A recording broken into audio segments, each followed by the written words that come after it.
بسم اللہ الرحمن الرحیم الحمد للہ رب العالمین والصلاة والسلام علی اشرف الانبیاء وسید المرسلین خاتم النبیین محمد وعلی آلہ وآہل بیتہ وصحبہ اجمعین اما بعد وقد قال اللہ تبارک وتعالی ان هذا القرآن يهدي للتي هي اقوم ويبشر المؤمنين الذين يعملون الصالحات أن لهم أجرا كبيرا صدق اللہ العظیم۔ اللہ تعالیٰ نے جو آسمانی کتابیں اپنے بندوں کی ہدایت کے لیے ہر زمانے میں نازل فرمائی ہیں، ان میں سے 4 کتابیں مشہور ہیں اور ہر کسی کو معلوم ہیں، وہ زبور اور تورات اور انجیل اور قرآن مجید ہے۔ لیکن یہ صرف مشہور کتابیں ہیں، ایسا نہیں ہے کہ یہی 4 کتابیں اللہ نے نازل فرمائی۔ اللہ نے بہت سے صحیفے نازل فرمائے، بہت سی کتابیں نازل فرمائیں، چھوٹی بڑی۔ جیسے ہمیں سب نبیوں کے نام نہیں معلوم ہیں، اسی طریقے سے ہمیں سب کتابوں کے نام نہیں معلوم ہیں۔ لیکن جیسے نبی 1 لاکھ سے بھی بڑھ کر دنیا میں تشریف لائے ہیں، ایسے ہی کتابیں بھی بے حساب آئیں۔ سب کو باقی رکھنا، سب کا نام بتانا اللہ نے ضروری نہیں سمجھا۔ چند نبیوں کے نام قرآن میں آئے ہیں، چند کتابوں کے نام قرآن میں آئے ہیں۔ قرآن میں یہی 4 کتابوں کے نام آئے ہیں، اس لیے ہم انہی 4 کو جانتے ہیں۔ باقی یہ بات حقیقت ہے کہ ہر دور میں اللہ نے اپنے بندوں کی ہدایت کے لیے کسی بندے کو نبی بنا کر مبعوث فرمایا اور ہر دور میں اس کی رہنمائی فرمائی، اس لیے کہ نبی کہتے ہی اس کو ہیں جو اللہ تعالیٰ سے علم پا کر اللہ کے بندوں کو پہنچاتا ہے۔ تو جو نبی بھی آیا تو علم بھی لایا، اور وہ علم جو اللہ نے جس طرح مناسب سمجھا بندوں کے لیے اتارا، اور وہ علم نبی کے ذریعے امت کو پہنچا۔ اسی طریقے سے اس آخری امت کے واسطے اللہ تعالیٰ نے آخری نبی کو مبعوث فرمایا۔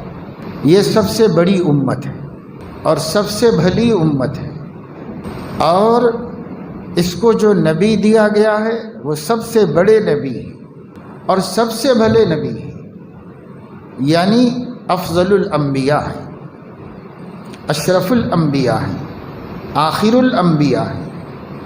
یہ امت بھی سب سے آخری امت، اس کا نبی بھی سب سے آخری نبی۔ اس کو جو کتاب دی گئی وہ بھی سب سے آخری کتاب، اور جیسے نبی اشرف الانبیاء ہے، کتاب بھی اشرف الکتب ہے، افضل الکتب ہے، سب سے بڑی، سب سے اعلیٰ، سب سے عظیم، سب سے برتر و بزرگ کتاب جو اللہ تعالیٰ نے ہمیں عطا فرمائی ہے، اس آخری امت کو عطا فرمائی ہے۔ اور جس طرح آخری نبی نے پوری انسانیت کو قیامت تک کے لیے ایک اچھی انسانی زندگی گزارنے کا نمونہ پیش کیا، اسی طرح جو کتاب ان پر نازل کی گئی وہ کتاب ایک جامع، مانع و کامل اور سب سے زیادہ نافع کتاب ہے۔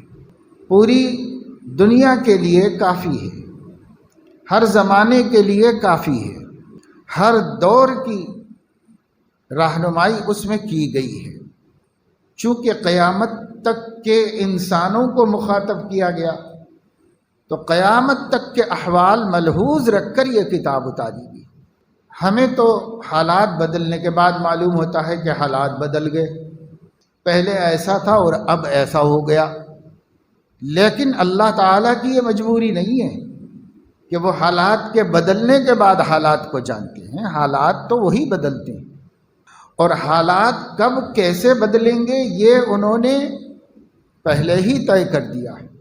اس لیے اللہ تعالیٰ کے علم میں کوئی بھی بات وجود میں آنے کے بعد نہیں آتی کہ اللہ تعالیٰ اپنی رائے کو اب بدل دے۔ جیسے ہم لوگ ہیں تو ہماری مجبوری یہ ہے کہ ہم کسی علاقے میں جائیں اور اس علاقے کے حالات سامنے رکھ کر ہم کو فیصلہ کرنا پڑے گا۔ کوئی بات بتانا ہو، کوئی بیان کرنا ہو تو کیسے کریں، یہ ہمیں وہاں کے حالات کو جان کر کرنا پڑے گا، پہلے سے نہیں طے کر سکتے۔ اسی طرح ہر زمانے کے علماء کو زمانے کے حالات سمجھ کر بات کرنا پڑتا ہے، اسی اعتبار سے دین پہنچانا پڑتا ہے۔ لیکن یہ مجبوری اللہ تعالیٰ کی تو نہیں ہے، اللہ تعالیٰ پہلے ہی سے سب کچھ جانتا ہے، اس لیے اس نے جو دین بنایا اور جو کتاب اتاری اور جو نبی کی رہنمائی فرمائی ہماری ہدایت کے واسطے، وہ ساری کی ساری باتیں بحیثیت مجموعی 1400 سال پہلے کے لیے بھی کافی تھی، اس کے بعد والے زمانوں کے لیے بھی کافی تھیں، کافی ہی نہیں نافع بھی تھی، اس دور میں بھی وہی کافی اور نافع ہیں، آنے والے زمانے کے لیے بھی وہی، قیامت تک کے لیے بھی وہی۔ جس کا مطلب یہ ہے تو قرآن ہے تو وہی 30 پارے اور وہی 114 سورتیں، وہی باتیں جو پہلے تھیں اب ہیں، اس میں تو کوئی کمی بیشی نہیں کر سکتا، رد و بدل نہیں کر سکتا، ایک ایک حرف، ایک ایک نقطہ زیر زبر بالکل بعین ہی محفوظ ہے۔ تو اسی کے اندر ہر زمانے کا علم بھی موجود ہے، یہ نہیں بدلے گا، نہ بڑھے گا بھی نہیں۔ جیسے مثال کے طور پر بھارت کا دستور ہے ہمارے سمجھنے کے واسطے، بھارت کا آئین ایک کتاب ہے۔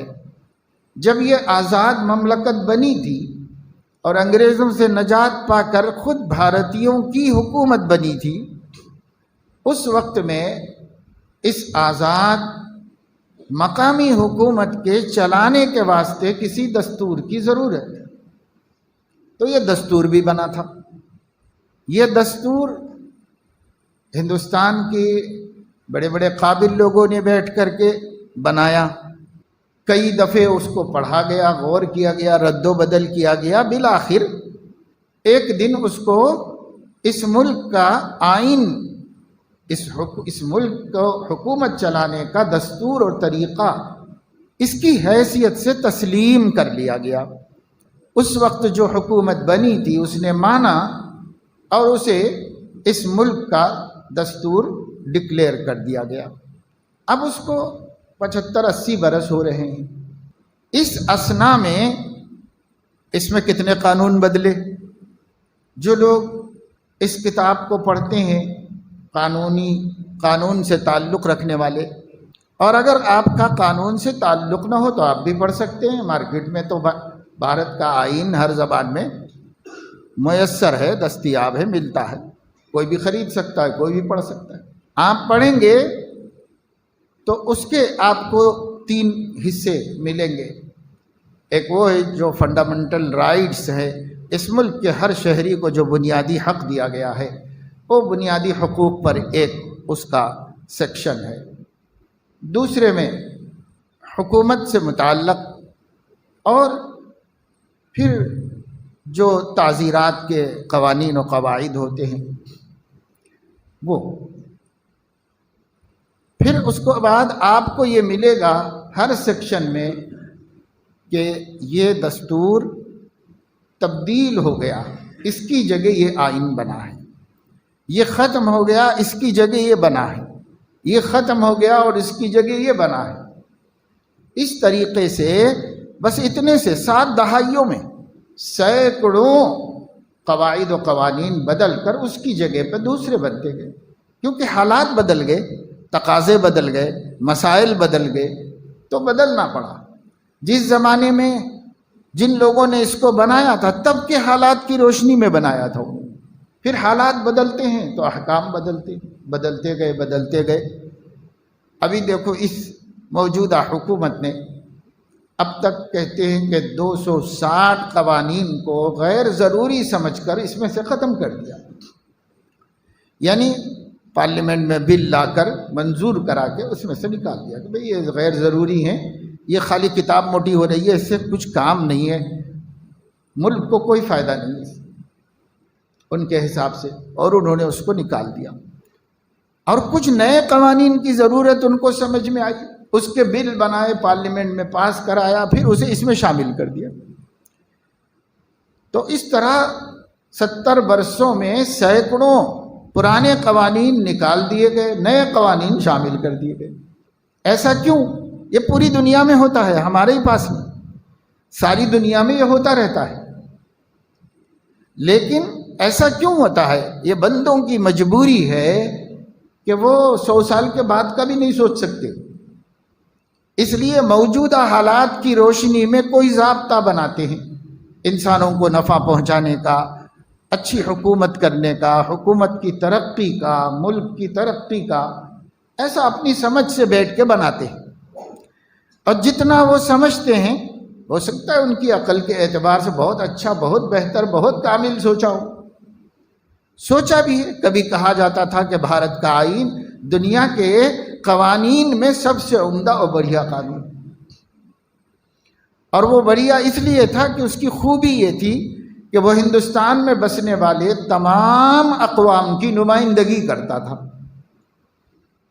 اب شاید وہی خوبی اس میں دن بدن کم ہوتی جا رہی ہے اور قومیں نظر انداز کی جا رہی ہیں، مگر پہلے کا جو بنا ہوا تھا اس کی یہ شان پوری دنیا میں مشہور تھی کہ صاحب بھارت کا آئین ایسا ہے جس میں بھارت میں رہنے والے کسی کو کوئی تکلیف نہیں ہے، سب کے لیے حق ہے اس کے اندر، اور وہ اپنے حق کے مطابق عزت سے رہ سکتا ہے، راحت سے رہ سکتا ہے، مال کما سکتا ہے، دنیا بنا سکتا ہے، سب ایکول برابر ہیں، کوئی کسی سے کم زیادہ نہیں۔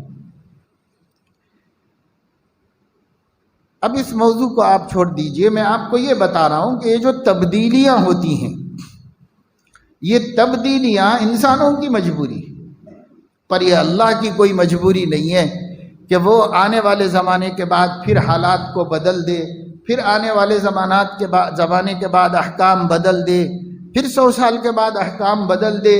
ایسی کوئی اللہ کی ضرورت نہیں تھی، اللہ کی کوئی مجبوری نہیں تھی۔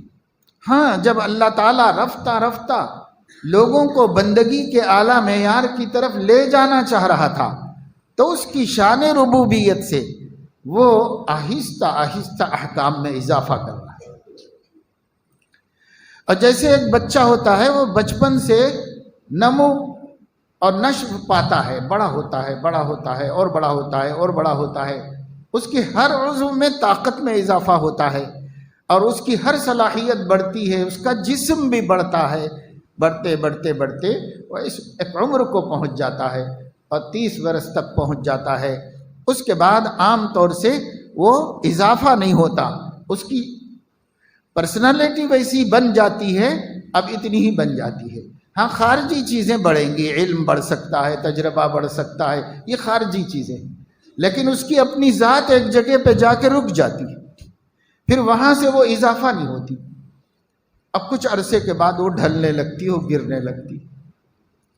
اسی طریقے سے اللہ تبارک و تعالی شانہ نے قوموں کی جو تربیت عقیدے اور مذہب کے اعتبار سے فرمائی، وہ بچپنے سے جوانی تک آہستہ آہستہ لوگوں کو اللہ کی بندگی پر لایا۔ پہلے معمولی قسم کی بندگی ہوتی تھی، پھر اس کے بعد اور بندگی میں اضافہ ہوا، پھر اضافہ کیا گیا، پھر احکام بڑھائے گئے اور احکام بڑھائے گئے اور حلال و حرام پہ لایا گیا، اور پھر ایسے ہوتے ہوتے ہوتے ہوتے جب یہ امت جوان ہو گئی صلاحیت کے اعتبار سے، بندوں کی، دنیا کی انسانی جو قوت ہے، جو انسانی صلاحیتیں ہیں، وہ جوانی کو پہنچ گئیں، تو اللہ تعالیٰ نے حضرت محمد صلی اللہ علیہ وسلم کو مبعوث کیا۔ اب وہ دین دیا گیا جس دین میں اضافے کی بھی ضرورت نہیں، کمی کی بھی ضرورت نہیں، رد و بدل کی بھی ضرورت نہیں۔ گویا انسانیت اللہ سے تعلق کے اعتبار سے، بندگی کی شان کے اعتبار سے اپنے شباب پر پہنچ گئی تھی، تب اللہ نے ان کو یہ دین دیا ہے جس دین کو وہ اس سے پہلے کی امتیں تحمل نہیں کر سکتی تھی۔ اس سے پہلے کی امتیں برداشت نہیں کر سکتی تھی۔ وہ دین اللہ نے اس امت کو دیا۔ پھر یہ امت قیامت تک کے لیے ایک ہی امت ہے، اس کا دین ایک ہے، اس کے احکام ایک ہیں، ان سب کی جو جان ہے وہ قرآن کریم ہے۔ اس پورے دین کی جان ہے قرآن کریم، اور اسی قرآن کی وضاحتوں صراحتوں کے واسطے وہ باتیں ہیں جو حضرت محمد صلی اللہ علیہ وسلم نے قرآن سے ہٹ کر فرمائی، وہ اسی قرآن کو سمجھنے کے واسطے ہے، اسی قرآن پر صحیح معنوں میں ایمان لانے اور عمل کرنے کے واسطے، اس لیے وہ اس کے لیے کمپلسری ہیں، لازم ہیں اس کے واسطے، اس کے بغیر قرآن کا سمجھنا ممکن نہیں ہے۔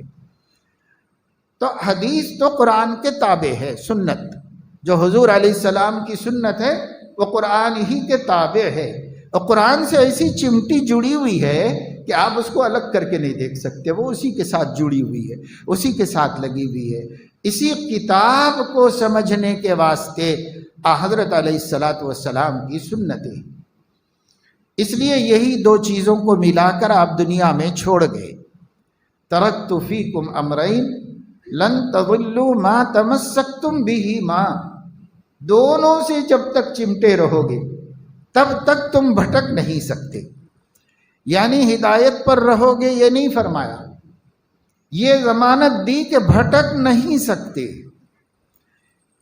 جس کا مطلب یہ ہے کہ ہدایت پر تو ہے ہی انشاءاللہ قائم، اور گمراہ نہیں ہونے کا بھی اس کو تیقن حاصل ہے۔ اگر وہ کتاب اللہ اور سنت رسول اللہ سے جڑا ہوا ہو، بشرطے کہ کتاب اللہ اور سنت رسول اللہ کو سلف صالحین کی فہم سے سمجھ رہا ہو، اس کو کہتے ہیں قرون مشہود لہا بالخیر، وہ تین زمانے جن کو حضور نے خیریت کی ضمانت دی ہے، بھلائی کی ضمانت دی ہے، اس لیے ان تین زمانوں کے علماء نے جو سمجھا ہے اس کو مد نظر رکھ کر کتاب و سنت کو سمجھا۔ اب وہ تین زمانے ہیں، صحابہ کا زمانہ، تابعین کا زمانہ، تبع تابعین کا زمانہ۔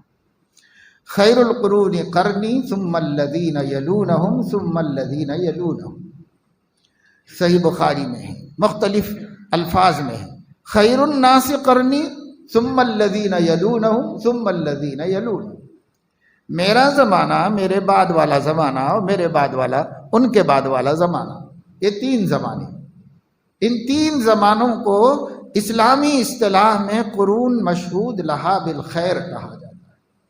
وہ تین زمانے جن کو نبی نے خیریت کی ضمانت دی ہے، وہ تین زمانے ہیں۔ اس لیے کتاب و سنت کا جو مفہوم ان تین زمانے کے علماء کے ذہن میں ہے اور انہوں نے لکھا ہے اور انہوں نے بتایا ہے، اعتبار اختلاف کی صورت میں انہی کا کیا جائے گا، بعد والوں کا نہیں کیا جائے گا، ان کا کیا جاتا ہے اگر اختلاف ہو جائے سمجھنے میں۔ نہیں، جس میں اختلاف نہیں ہے اس میں کیا ہے، وہ تو سب کے ہاں کھلی کھلی بات ہے، اس میں کوئی مسئلہ ہی نہیں۔ جہاں اگر سمجھنے میں کوئی اختلاف پریشانی پیش آئے تو ترجیح دی جائے گی ان کے سمجھنے کو جو ان تین زمانوں میں ہوئے ہیں، ان مسلمانوں نے کیا سمجھا، ان کے سمجھنے کو ترجیح دی جائے گی۔ یہ سلامتی کا راستہ ہے اور یہی اہل السنت والجماعت کا راستہ ہے۔ اسی وجہ سے جو ایسا نہیں کرتا نا، وہ اس راستے سے ہٹ جاتا ہے، اور وہ اگرچہ کافر نہ ہو جائے پھر بھی گمراہ ہوتا ہے، صحیح راستے پہ قائم نہیں ہوتا، صحیح راستے پہ یہی قائم ہوتے۔ تو یہ تو ایک بنیادی بات ہے جو ہر مسلمان کو ذہن میں رکھنا چاہیے۔ آج جو طرح طرح کی قرآن کی تشریحات، تعبیرات، احادیث کے مفہوم اور مطلب اور مرادات انٹرنیٹ کے ذریعے مسلمانوں تک پہنچ رہے ہیں، انہوں نے مسلمانوں میں الحاد کا دروازہ کھول دیا ہے۔ کتنے ہی مسلمان ہیں جو اپنے کو مسلمان کہنے، کلمہ پڑھنے، اللہ پر، نبی پر، قرآن پر ایمان رکھنے کے باوجود بھی ملحد ہو گئے، سیدھے رستے سے ہٹ گئے، اور کتنے ہی مسلمان ہیں جو مرتد بھی ہو گئے، اور آئے دن ہو رہے ہیں، روز روز کا قصہ ہے یہ، اس پر بریک لگانے کی کوئی شکل سامنے نہیں۔ بس اللہ کی آزمائش ہے جو بندوں پر آ گئی. سب بھٹک رہے ہیں، اسی کے اندر بھٹک رہے ہیں. بچنے کا طریقہ کیا ہے؟ وہ ہے جو اہل السنت والجماعت کا ہے. اور وہ کیا ہے کہ دو ہی چیزیں ہدایت کی ضمانت ہیں: کتاب اللہ، سنت رسول اللہ. اور سنت رسول اللہ اور کتاب اللہ کو اگر سمجھنا ہے، اور یقیناً سمجھنا پڑے گا، وہ علم ہے اور علم کو سمجھنے کی ضرورت ہوتی ہے. سمجھنا ہے تو سلف صالحین کے دائرے میں رہ کر سمجھنا ہے، آزاد ہو کر نہیں سمجھنا ہے. آزادی ہی الحاد اور زندقہ کا دروازہ کھولتی ہے، آزادی ہی ارتداد تک انسان کو پہنچاتا ہے. آدمی پہلے ملحد ہوتا ہے، یعنی قرآن کے اور حدیث کے مفہومات کو بدلتا ہے. پھر اس کے بعد مرتد ہوتا ہے، یعنی جو چیزیں ایمان کی لازمی ہیں ان کا انکار کر دیتا ہے. اس کے بعد مرتد ہو جاتا ہے. تو پہلے الحاد، پھر ارتداد. اور یہ سب چل رہا ہے اس وقت مسلمانوں میں، پورے عالم کے مسلمانوں، عجم میں، عرب میں، ہر جگہ چل رہا ہے. ہر جگہ پر لوگ یا تو ملحد ہو رہے ہیں، الحاد کا شکار، یا مرتد ہو رہے ہیں. الحاد کا معنی ہے کتاب و سنت کے مفہوم کو بدل دینا. یہ بدل رہے ہیں جگہ جگہ. وہ مفہوم جو ان 3 زمانوں میں نہیں سمجھا گیا تھا اب لایا جا رہا ہے اور یہ مطلب بتایا جا رہا ہے. جیسے کسی نے مجھے ان کے علاقے میں آئے ہوئے ایک سعودی ریٹرن شخص کے بارے میں معلوم کرنا چاہا تو اس کا ایک چھوٹا سا ویڈیو بھیجا.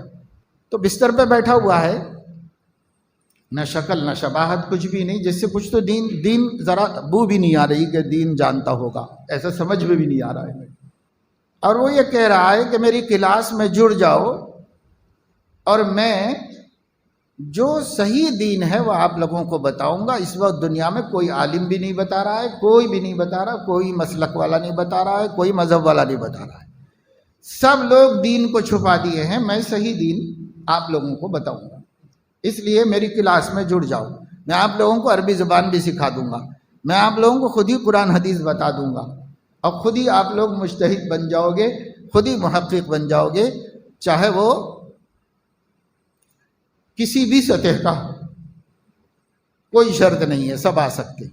گھاس کاٹنے والا بھی آ سکتا ہے، جس نے کبھی 2 دن بھی کسی کے پاس جا کے کچھ نہ پڑھا ہو، ان پڑھ گنوار بھی آ سکتا ہے، سب آ سکتے. سبھی کو ہم بہت قابل عالم بنا کے دے دیں. اور اس میں اس نے اچانک ایک مثال بھی پیش کر دی کہ جیسے دیکھو علماء کہہ رہے ہیں آپ لوگوں کو دھوکہ دے رہے ہیں، فَاذْكُرُوا اللَّهَ قِيَامًا وَقُعُودًا وَعَلَىٰ جُنُوبِكُمْ، اللہ کو یاد کرو کھڑے بیٹھے اور لیٹے ہر حال میں. تو وہ کہہ رہے ہیں کہ اللہ کا نام لیا کرو، ذکر کیا کرو. تو یہ سب ان لوگوں کی گپ پاشی ہے. اس کا صحیح مطلب تو وہ ہے جو میں کر رہا ہوں. ابھی پڑا ہوا تھا، میں بستر سے اٹھا ہوں، منہ ہاتھ بھی نہیں دھویا ہوں، تبلیغ شروع کر دیا ہوں. یہ ہے اصل مطلب، فَاذْكُرُوا اللَّهَ قِيَامًا وَقُعُودًا وَعَلَىٰ جُنُوبِهِمْ. تو ایسے کتنے لوگ ہیں، یہ ایک مثال نہیں ہے، ایسے ہزاروں لاکھوں کی تعداد میں ہو گئے. اور وہی اب قرآن کی تشریح بھی کر رہے ہیں، اب وہی قرآن کی تفسیر بھی کر رہے ہیں، اور حدیثوں کی وضاحت بھی وہی کر رہے ہیں. جیسے گویا انہوں نے نبی کے زمانے میں خود نبی ہی سے سیکھ لیا ہو سب، اور انہی سے سیکھ کر آ گئے ہوں. اس طرح کر رہے ہیں. یہ رستہ ہے ہماری گمراہیوں کا، جو اللہ نے بڑی آزمائش میں اس دور کی امت مسلمہ کو ڈال دیا. اس دور میں امت مسلمہ کی آزمائش اتنی بڑی وہ بھی نہیں ہے جو ظالموں کا ظلم ہے، اور وہ بھی نہیں ہے جو امریکہ اور اسرائیل کے لوگوں کے اوپر مظالم اور مسلمانوں پر زیادتیاں ہیں. وہ بھی اتنا بڑا ظلم نہیں ہے جتنا بڑا ظلم ہماری بھوک مری ہو، یا جو آج ہم دیکھ رہے ہیں غزہ کے معصوم بچوں کو جو بوند بوند دودھ کے لیے ترس رہے ہیں. زمین سے کبھی پڑھا کرتے تھے ہم، لیکن اب دیکھ رہے ہیں کہ زمین سے گھاس اکھاڑ کر اس کی جڑیں نکال کر چبا کے کھا جا رہے ہیں. یہ بھی اتنا بڑا ہمارا نقصان نہیں ہے جتنا بڑا نقصان انٹرنیٹ کے ذریعے پھیلائے جانے والے مذہبی افکار کا فتنہ ہے اور مذہبی عقیدوں کا تصادم اور ٹکراؤ اور جنگ ہے۔ ہر ایک اپنی ہانک رہا ہے اور ہر ایک اپنی بکواس بک رہا ہے۔ اللہ پاک جزائے خیر دے امت مسلمہ کے محدثین کو، فقہا کو، علماء کو، جنہوں نے یہ شرط رکھ دی کہ دین کی کوئی بھی بات تمہارے سامنے آئے، چاہے کتاب و سنت کے حوالے سے آئے، اس کو دیکھو کہ قرون مشہود لہا بالخیر، یعنی صحابہ، تابعین اور تبع تابعین کے دور میں ایسا مانا گیا تھا یا نہیں مانا گیا تھا۔ اگر وہاں نہیں مانا گیا تھا تو یہاں کوئی ترم خاں تیس مار خاں ہو، اس کی بات رد کر دی جائے گی، نہیں مانی جائے گی۔ وہاں مانا گیا ہے تو مانی جائے گی، وہاں نہیں مانا گیا ہے تو نہیں مانی جائے گی۔ یہ جو بات ان لوگوں نے دین کی سلامتی کے لیے مقرر کر دی ہے، یہی بات نے آج تک دین کو اپنی شکل میں محفوظ رکھا ہوا ہے۔ اور ایک طائفہ منصورہ موجود ہے جو اللہ کی طرف سے 1400 سال پہلے نازل ہونے والے دین کی، صحابہ والے سماج، صحابہ والا عقیدہ، صحابہ والی عبادت، صحابہ والے اخلاق کی روشنی میں محفوظ رکھا ہوا ہے، اور چل بھی رہے ہیں، چلا بھی رہے ہیں، اگرچہ کہ یہ تالاب چھوٹا ہوتا چلا جا رہا ہے۔ اس کے مقابلے میں الحاد اور ارتداد والوں کی تعداد بڑھتی جا رہی ہے، بڑھتی جا رہی ہے، بڑھتی جا رہی ہے۔ وہ تو بڑھے گی، قیامت تک یہی سلسلہ چلتا رہے گا۔ لیکن جس کو اپنا دین پیارا ہو، جس کو اپنے ایمان کی قدر ہو، جس کو مرنے کے بعد اللہ کے سامنے رسوا نہ ہونے اور جہنم کی ذلتوں، مصیبتوں اور عذابوں میں مبتلا نہ ہونے کی آرزو ہے، اس کو چاہیے کہ وہ اہل السنت والجماعت کو سمجھے، پہچانے، ان کے بتائے ہوئے اصولوں اور ضابطوں کی روشنی میں اپنے دین کی حفاظت کر لے، اپنے ایمان کی حفاظت کر لے۔ وہ ایمان جو 1400 سال سے ٹوٹے بغیر چلا آ رہا ہے، وہ ایمان جو 1400 سال سے، وہ عبادتیں جو 1400 سال سے بگاڑ کے بغیر چلی آ رہی ہے، بس اسی کو اپنے پاس رکھے۔ قرآن کا کوئی مطلب آج کے بیان کرنے والے کی زبان سے قبول مت کیجیے، حدیث کا کوئی مفہوم آج کے بولنے والے کے ذریعے سے مت قبول کیجیے۔ ہاں، آج کا بھی بول سکتا ہے، حوالہ اس کے پاس وہی ہونا چاہیے، وہ انہی کے حوالے سے بولے، سلف کے حوالے سے ہی بولے، اپنی طرف سے نہ بولے، یہ ضروری ہے۔ اگر بولے تو وہ تو صرف نقل کرنا ہے، وہ اپنی طرف سے بولنا نہیں ہے، وہ نقل کرنا ہے۔ اب دین صرف نقل ہی کیا جائے گا، اب دین کی شکلیں بدلی نہیں جائیں گی، شکلیں بنائی نہیں جائیں گی، صرف نقل کیا جائے گا، اور نقل بھی ثبوت کے ساتھ کیا جائے گا، دلیل کے ساتھ کیا جائے گا۔ جو علماء آپ کو سلف کی مضبوط دلیل اور نقل کے ساتھ دین پہنچا رہے ہیں، اس پر بھروسہ کیجیے۔ جو لوگ اس دلیل کے بغیر دین پہنچا رہے ہیں، وہ بھروسہ کرنے کے قابل نہیں، چاہے کتنا اچھا ہی بولتا ہو، چاہے کتنا اچھا سمجھاتا ہو، چاہے وہ کتنا ہی خوبصورت ہو، چاہے وہ کتنا ہی گفتگو کرنے کا ماہر ہو۔ ابلیس کو بھی تو بہت بحث کرنی آتی ہے، اس نے تو اللہ میاں سے ہی بحث شروع کر دی تھی، تو جو اللہ تعالیٰ سے بھی بحث کرنے کی ہمت کر لیا تھا، تو وہ کیا ہم بہت بڑا عالم ہے؟ وہ تو مردود ہے، آپ اس پر لعنت بھیجتے ہیں، آپ اس سے اللہ کی پناہ مانگتے ہیں۔ کیا ملا اس کو اس کے علم سے؟ بہت اچھا بولنا آنا علم نہیں ہے، بہت اچھی بحث کرنا علم نہیں ہے، بہت زیادہ نالج و جانکاری علم نہیں ہے۔ علم اس نور کا نام ہے اور روشنی کا نام ہے جو حضرت علیہ السلام کے مشکات نبوت سے نکلی، آپ کے سینے مبارک سے باہر آئی، اور بالکل اسی طریقے سے رد و بدل کے بغیر زمانے کی ہر گرد و غبار سے محفوظ ہم تک پہنچی۔ وہ ہیں اہل السنت والجماعت کے عقیدے، وہ ہیں اہل السنت والجماعت کے ہاں قرآن و حدیث کی روشنی میں محفوظ عبادتیں، وہ دین بس وہی ہے، آج بھی محفوظ ہے۔ اور انہی کے بارے میں حضور علیہ السلام نے فرمایا، لا تزال طائفۃ من امتی ظاہرین علی الحق، میری امت کی ایک جماعت قیامت تک حق کے ساتھ قائم رہے گی اور دنیا کی کوئی قوت اور طاقت ان کے حق کو توڑ نہیں سکے گی اور ان کے قدم حق سے ہٹا نہیں سکے گی۔ یہ جماعت کبھی بڑی تعداد میں ہوتی ہے، کبھی چھوٹی تعداد ہو جاتی ہے، مگر ختم کبھی بھی نہیں ہوگی۔ لا تزالو، کبھی ختم نہیں ہوگی، قیامت تک دین اسلام باقی رہے گا اور دین محمدی اپنی اصلی شکل میں محفوظ رہے گا۔ آپ کہیں گے کہ بھائی دعوے تو سب یہی کر رہے ہیں کہ ہم جو بول رہے ہیں وہی اصلی شکل ہے، ہم جو بول رہے ہیں وہی اصل شکل ہے، یہ بھی دعویٰ کر رہے ہیں لوگ۔ تو میں نے آپ کو کسوٹی بتائی نا، کسوٹی کیا ہے؟ کتاب اللہ، سنت رسول اللہ، اللہ کی کتاب، رسول اللہ صلی اللہ علیہ وسلم کی سنت، اور رسول اللہ صلی اللہ علیہ وسلم کی سنت کے سنت ہونے پر امت کا اجماع۔ بس یہ کسوٹی ہے، اس کسوٹی پر رکھیے اور اسے دیکھیے۔ میں دلائل کی بات نہیں کر رہا ہوں، کسوٹی بتا رہا ہوں۔ دلائل تو 4 ہیں جن سے احکام کو ثابت کیا جاتا ہے، یہاں دین کا معیار حق ہونے کی کسوٹی بتا رہی۔ کیا کسوٹی ہے؟ 2 چیزیں نبی چھوڑ کے گئے، ترکت فیکم امرین لن تضلوا ما تمسکتم بہما، تم جب تک ان 2 سے چمٹے رہو گے بھٹکو گے نہیں۔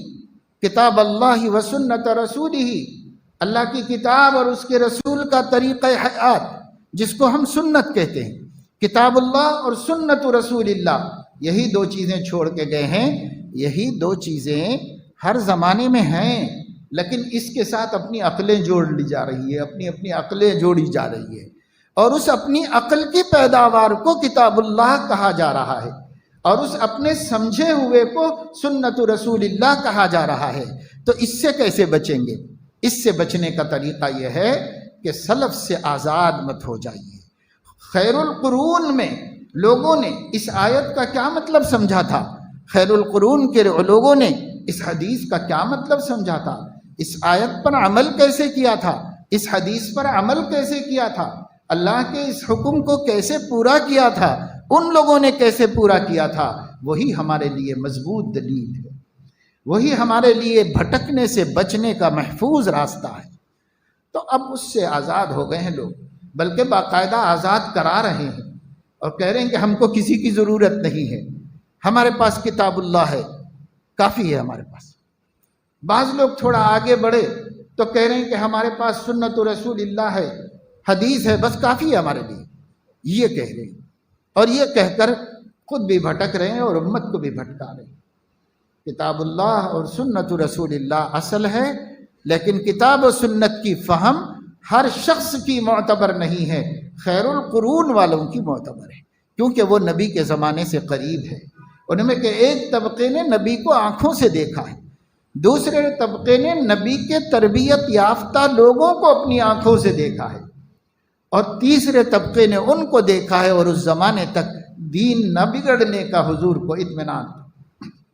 اس لیے حضور علیہ السلام نے کہا اس زمانے تک محفوظ ہے دین۔ وہاں سے زوال شروع، زوال، اب وہ زوال اب تک کہاں تک پہنچ گیا اللہ بہتر جانتا ہے، اور ہم اپنی آنکھوں سے دیکھ رہے ہیں۔ اس لیے بھائی اصل سے جڑ جاؤ۔ جو ٹہنیاں، جو پتے، جو پھول، جو پھل جڑ سے رشتہ کاٹ چکے ہیں، وہ سوکھ گئے ہیں، وہ ویران ہو گئے ہیں، وہ سڑ گئے ہیں، ان کے کوئی حیثیت نہیں۔ جس ٹہنی کا جڑ سے رشتہ ٹوٹ گیا ہے، اور جس پتے کا جڑ سے رشتہ ٹوٹ گیا ہے، جس پھول کا رشتہ ٹوٹ گیا ہے، جس پھل کا رشتہ ٹوٹ گیا ہے، چاہے وہ کتنا ہی اچھا، عمدہ، قیمتی، بڑھیا کیوں نہ ہو، اب وہ سڑ گیا ہے، اب اس کی کوئی ویلیو نہیں، اب اس کی کوئی قیمت نہیں۔ صحابہ کرام اس دین کی عملی زندگی کی جڑیں ہیں، شجر اسلام کی جڑیں ہیں صحابہ، اور حضور علیہ السلام نے اتنی بڑی بڑی مضبوط جڑیں بنا کر اس درخت کو تناور کر کے اس کے سائے کو سارے عالم کے لیے عام کر دیا ہے۔ اب جو مسلمان ہونے کا دعویٰ کرنے کے باوجود ان جڑوں سے کٹے گا، وہ بھٹکے گا، وہ سڑے گا، وہ برباد ہوگا، وہ اپنا ایمان خراب کر کے رکھے گا، بچ نہیں سکتا، کیونکہ اب اس کا رشتہ جڑ سے نہیں ہے، اب صحابہ سے اس کا رشتہ نہیں ہے، وہ جڑیں ہیں اس دین اسلام کی، وہاں سے کٹو گے تو کہیں نہیں بچو گے۔ جو پتنگ اڑانے والے کے ہاتھ میں ہے، جتنی چاہے بلندی تک اس کو اڑا سکتا ہے، اڑاتا رہتا ہے، لیکن جب اس کے ہاتھ سے کٹ گئی تو پھر اب اس کو تار تار ہونے سے کوئی نہیں بچا سکتا۔ وہ پہلے بھٹکتی رہے گی، پھر کسی درخت میں جا کے اٹکے گی، پھر بچے اس کا پیچھا کریں گے، پھر اس کے ٹکڑے ٹکڑے کر کے رکھ دیں گے، وہ وجود نہیں رکھ سکتی اپنا۔ اور جب تک اڑانے والے کے ہاتھ میں تھی، اڑ رہی تھی، اوپر سے اوپر بلندیوں کا سفر طے کر رہی۔ جب تک صحابہ کرام کے عقیدے پر، صحابہ کے عمل پر، صحابہ کی زندگی پر ہماری زندگی چل رہی ہے، ہم جڑوں سے جڑے ہوئے ہیں، ہماری ترقی، ہماری سربلندی کوئی نہیں روک سکتا۔ اور جب سے یہ امت صحابہ سے کٹے گی اور من مانی شروع کر دے گی، قرآن حدیث کی تشریح خود ہی کرنے لگے گی، تو پھر یہ وہ یا تو سمجھ لو کہ سڑا ہوا پھل ہے جو کسی کی نظر میں قدر کے لائق نہیں۔ مالی بھی اسے توڑ کے پھینک دیتا ہے، مالی کو بھی نہیں چاہیے، وہ سڑا ہوا پھل کسی کو نہیں چاہیے۔ نہ کوئی قدرداں دنیا میں ہے، نہ آخرت میں اللہ تعالیٰ اس کا قدرداں ہے۔ اس واسطے اپنے دین کی حفاظت کیجیے، اللہ کی کتاب سے محبت کیجیے۔ فی الحال ہر مومن کو اللہ کی کتاب سے رشتہ مضبوط جوڑ لینا چاہیے، اور اللہ تبارک و تعالی شانہ کی کتاب کی عظمت کا قائل ہونا چاہیے، جاننا چاہیے کہ اس کتاب میں کیا ہے، اور اس کو معتبر علماء کے ذریعے یا مستند تفسیروں کے ذریعے جانتے رہنا چاہیے۔ کیوں؟ اس واسطے کہ کتاب اللہ کا جو صرف ترجمہ ہوتا ہے وہ پوری بات کو سمجھنے کے لیے کافی نہیں ہوتا۔ اگر کافی ہوتا تو نبی کی کیا ضرورت ہوتی؟ نبی کیوں ہوتے؟ کافی نہیں ہوتا ہے، اس لیے نبی ہے، اسی کے لیے نبی ہے۔ ابھی آپ دیکھیے کہ غیر مسلم ہیں، وہ لوگ ایجوکیٹڈ ہیں، انگریزی زبان میں قرآن کا ترجمہ خرید لیتے ہیں، یا ان کو کوئی ہدیہ کر دیتا ہے تو وہ پڑھتے ہیں۔ اور خود کتنے مسلمان ہیں جو یہ کہتے ہیں کہ بھائی کسی مفسر کی، تفسیر کی، حدیث کی ضرورت نہیں ہے، قرآن تو اللہ نے سب کے لیے اتارا ہے، اس لیے سب کو پڑھ لینا چاہیے۔ مسلمان بھی یہ کہتے ہیں، اور یہی کہہ کے غیر مسلم کو دے بھی دیتے ہیں۔ ایجوکیٹڈ ہوتا ہے تو پڑھ بھی لیتا ہے کہ چلو بھائی دیکھیں قرآن میں کیا ہے، مسلمانوں کی کتاب میں۔ تو کتنے مقامات ہیں جس سے وہ قرآن سے اور مسلمانوں سے بدگمان ہو کر اور متشدد بن جاتا ہے۔ اب یوٹیوب پر سب ان کے دلوں میں سے جو باتیں ہیں سامنے آ جاتی ہیں، اور تو نظر ہی آنے لگی۔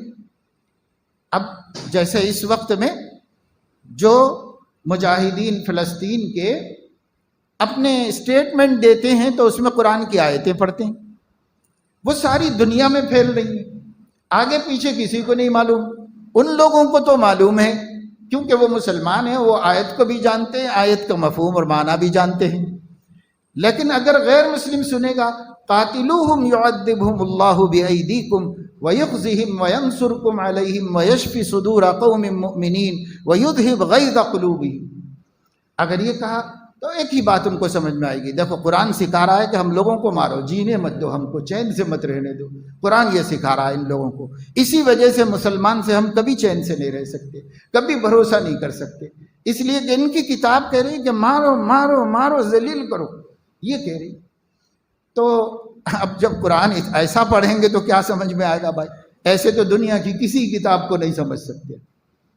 قرآن مجید مکمل پڑھنا ہوگا، یہ آیت کیوں نازل ہوئی، اس کا بیک گراؤنڈ کیا ہے، پس منظر کیا ہے۔ اب پورا قرآن سامنے ہوگا تو سمجھ میں آئے گا۔ اللہ تعالیٰ نے اس کی تشریح دوسری جگہ کی، اللہ نے فرمایا الا تقاتلون قوما نکثوا ایمانہم وہموا باخراج الرسول وہم بدؤکم اول مرہ اتخشونہم فاللہ احق ان تخشاہ۔ اللہ فرما رہے ہیں ان سے تم نہیں لڑو گے، ان سے تم قتال نہیں کرو گے جنہوں نے عہد توڑا ہے، عہد کر کے عہد توڑا ہے، اور انہوں نے بدامنی قائم کی ہے، انہوں نے رسول کو شہر بدر کیا ہے، وطن سے بے وطن کیا ہے، اور برائی اور لڑائی میں پہل انہوں نے کی ہے۔ کیا تم ان سے ڈر رہے ہو؟ ڈرنے کے قابل اللہ تعالیٰ ہے۔ تو دیکھیے کہاں حق بتا رہا ہے اللہ تعالیٰ. اب حق ہے کہ نہیں ہے لڑنے کا؟ لڑنے کا حق ہے. حق اللہ بتا. اب ایک آیت پڑھیں گے ایک آیت چھوڑ دیں گے تو کیسے سمجھ میں آئے گا؟ ایک جگہ سے دیکھیں گے دوسری جگہ پر نہیں دیکھیں گے تو کیسے سمجھ میں آئے گا؟ ایک طرف قرآن مجید کہتا ہے کہ اللہ کے غیر کو پوجنے والوں کو دوست مت بناؤ، یہودی کو دوست مت بناؤ، عیسائی کو دوست مت بناؤ. اب اتنا پڑھے گا غیر مسلم یا مسلمان بھی جو دین نہیں جانتا وہ بھی پڑھے گا تو بولے گا کہ دیکھو دشمنی سکھائی جا رہی ہے. یکجہتی سکھانا چاہیے تھا، قرآن دشمنی سکھا رہا ہے. انسانی برادری میں لڑائی بڑائی سکھا رہا ہے، دشمنیاں سکھا رہا ہے. یہ سمجھ میں آئے گا. لیکن اگر ہم اس کو قرآن ہی میں سمجھنے کی کوشش کریں گے تو قرآن مجید نے صاف طور پر یہ اعلان کیا ہے، اللہ رب العزت نے صاف طور پر یہ فرما دیا ہے کہ اللہ تبارک و تعالی شانہ نے تم لوگوں کو اس سے منع نہیں کیا ہے کہ جو اللہ کو نہیں مانتے ان کے ساتھ ہمدردی کرو، انسانی جذبات کا احترام کرو، ان کی مدد کرو، ان کا ساتھ دو، ان کو تکلیفوں سے بچاؤ. لا ینہاکم اللہ عن الذین لم یقاتلوکم فی الدین ولم یخرجوکم من دیارکم ان تبروہم وتقسطوا الیہم ان اللہ یحب المقسطین. جن لوگوں نے تم سے جنگ نہیں کی ہے اور جن لوگوں نے تم کو وطن سے بے وطن نہیں کیا ہے، گھروں سے پراپرٹی سے محروم نہیں کیا ہے، تم ان لوگوں کے ساتھ بہتر سلوک کرو اور عدل کا معاملہ کرو. اللہ نہیں منع کرتا، اللہ تو عدل کو پسند کرتا ہے. انما ینہاکم اللہ عن الذین قاتلوکم فی الدین واخرجوکم من دیارکم. اللہ تعالیٰ ان لوگوں کے بارے میں آپ کو منع کر رہا ہے جنہوں نے تم سے جنگ کی ہے دین کے معاملے میں، تم کو تمہارے دین پہ رہنے نہیں دے رہے ہیں، تم کو دین پر ثابت قدم رہنے نہیں دے رہے ہیں، جنہوں نے تم کو مجبور کیا کہ گھر چھوڑیں وطن چھوڑیں، ان سے دوستی مت رکھو. یہ کہا جا رہا ہے.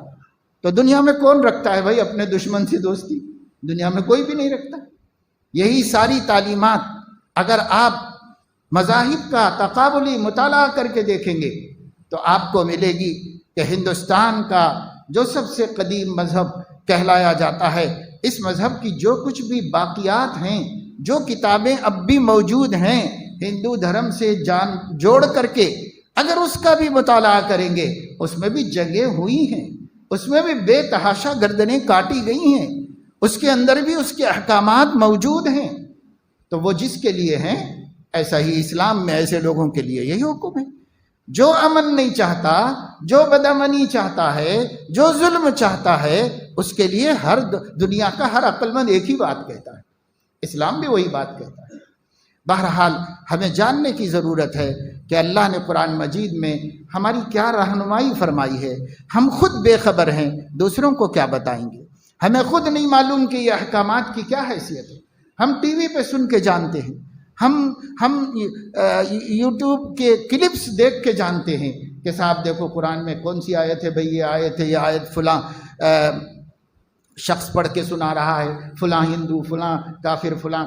تو وہ تب آپ جا کے اس کو دیکھ رہے، ارے ایسے ہی لکھا ہوا ہے نا قرآن میں، ایسے ہی ہے، آپ بھی ایسے ہی کہہ رہے. ارے بھائی واقعی کیا ہے یہ مسلمانوں کی بدبختی اور بد نصیبی کہ آپ کو دوسرا غلط بتاتا ہے، اس غلط کو آپ صحیح سمجھتے ہیں.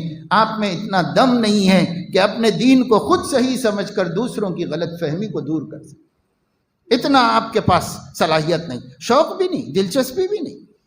جس قوم کو نشے کا شوق ہو جائے، جس قوم کو لڑکیوں کے پیچھے پھرنے کا شوق ہو جائے، جو قوم اپنے موبائل فون میں ننگی فلمیں دیکھنے میں مشغول ہو، جس قوم کو مسجد تک آنے کی توفیق نہیں ہوتی، جس قوم کو اذان سن کر اسے رد کر دینے کی جرت پیدا ہو گئی ہے، جو قوم اللہ کے بلاوے کی بھی پرواہ نہیں کرتی، وہ قوم کب قرآن پڑھے گی، کب قرآن کو سمجھے گی اور کب اپنے دین کے بارے میں جانے گی؟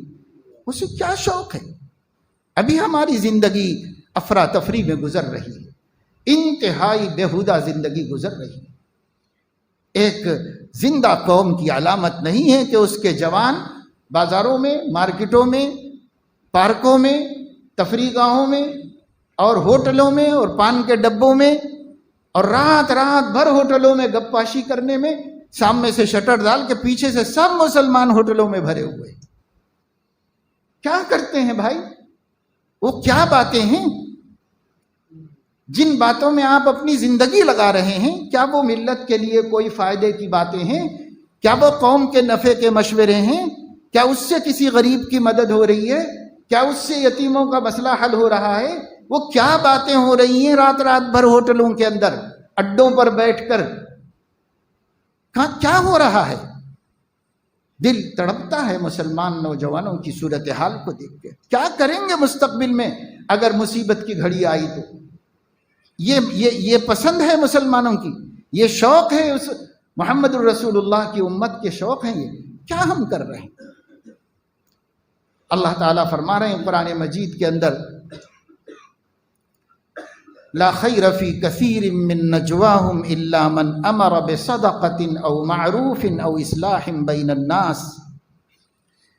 تم لوگوں کی بیٹھکوں میں، تم لوگوں کی گفتگوؤں میں، تم لوگوں کی سرگوشیوں میں، تم لوگوں کی میٹنگوں اور مشوروں میں کوئی خیر نہیں ہے سوائے اس کے کہ یہ میٹنگ الا من امر بصدقۃ، کسی کی مدد کرنے کے سلسلے میں ہوئی ہے، یا امر بالمعروف کے سلسلے میں ہوئی ہے، یا نہی عن المنکر کے سلسلے میں ہوئی ہے، دین کو قائم کرنے کے سلسلے میں ہوئی ہے، کسی کا بھلا کرنے کے سلسلے میں ہوئی ہے، دنیا ہی کا بھلا صحیح۔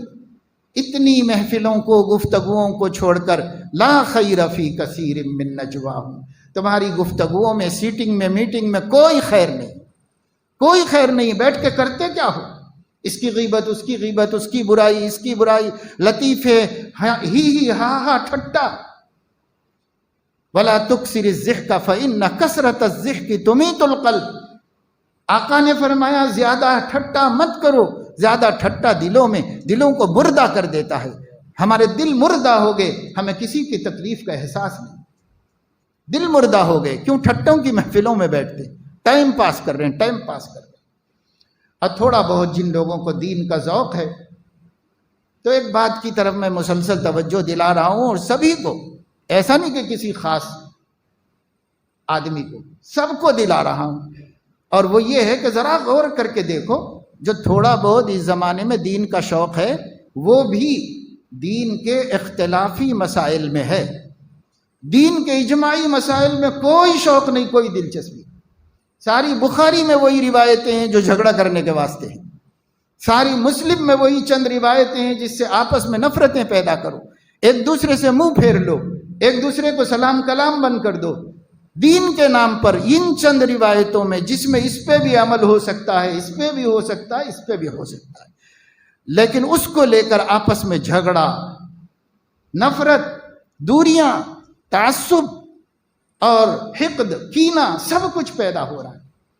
اور وہ باتیں جو حضور علیہ السلام نے اخلاقیات کی، معاملات کی، معاشرت کی، عبادتوں کی، عقیدوں کی بیان کی ہیں، اور جس میں کوئی اختلاف نہیں، پوری امت اس کو اسی طرح مانتی ہے، اس کی طرف دھیان نہیں ہے، اس میں ہم 0/0 ہیں۔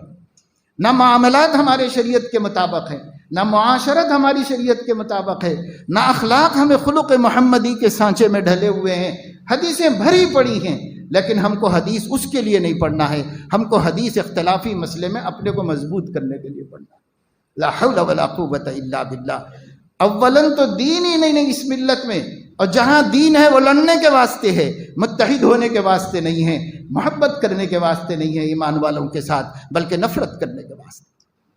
ایسا دین بھی کیا ہمارے نجات کا سبب بنے گا؟ ایسے دین پر بھی کیا اللہ کی نصرتیں ہمارے اوپر آئیں گی؟ بس اللہ توفیق نصیب فرمائے ہم سب کو اس بات کی کہ ہمیں دین کی صحیح سمجھ نصیب ہو جائے، ہم اللہ کے دین کی صحیح معنوں میں قدر کریں، اس کی کتاب کو علماء سے سمجھیں، اور اس کے حبیب صلی اللہ علیہ وسلم کی تعلیمات کو تقسیم کیے بغیر ساری تعلیمات کو لیں، اور سارے شعبوں میں آپ کی حدیثوں کو اور آپ کی تعلیمات اور سنتوں کو زندگی دیں۔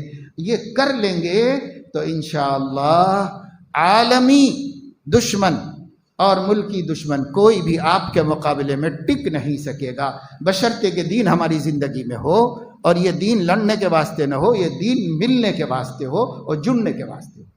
اللہ مجھے آپ کو سب کو توفیق عمل نصیب فرمایا، آمین وآخر دعوانا۔